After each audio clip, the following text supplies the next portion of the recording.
IKEA. Interconnections. What is IKEA?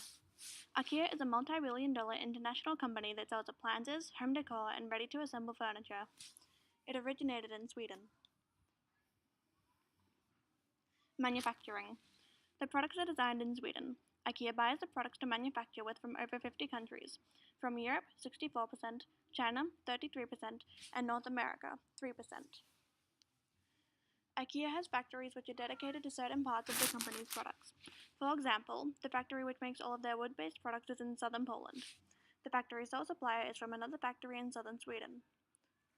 A majority of IKEA's products are made in China to keep the prices down, and the rest are generally made in other developing countries with the same reasoning. Distribution. Queensland, New South Wales, and Victoria all have distribution centres. The products get shipped from the manufacturer to the shipping docks for these states. From the docks, the items are then taken to the distribution centre, most commonly by truck. Then, from there, they are sent out to the stores around that state where the customers buy the products. Consumption. IKEA is a global company, meaning that it has many shops and centres around lots of different places in the world. Here is a map from a website I found that shows what countries are involved in the consumption of IKEA products. Some main ones include Australia, America, Canada, Europe, and Russia. The Billy bookcase. How is it made? This bookcase is made of birch veneer, which is thin sheets of birch wood. It is not known what country the wood is supplied from, but the product itself is manufactured in a giant factory in Sweden.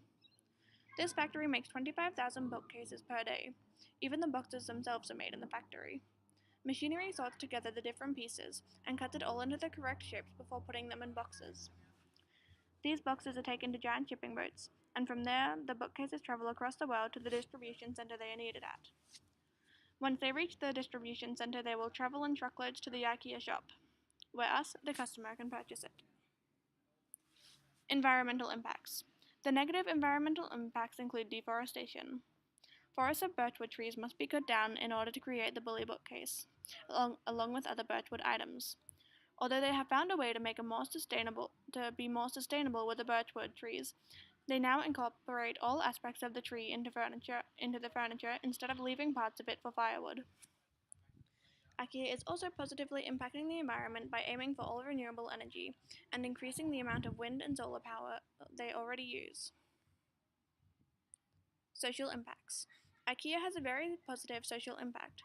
Socially, having such a giant factory requires lots of workers, meaning the Bully Bookcase factory alone has created many new jobs for people in the area.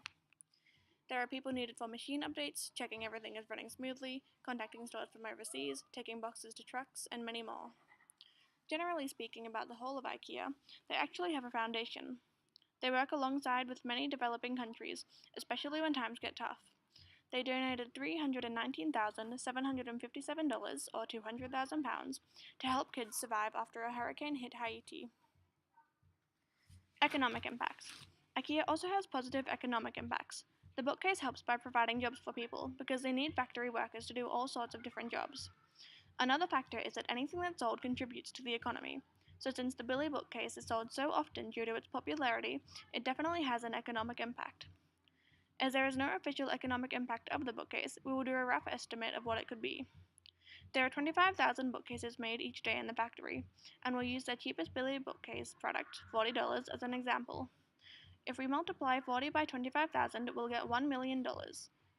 That's how much the bookcase would make if they were all sold in that week or month.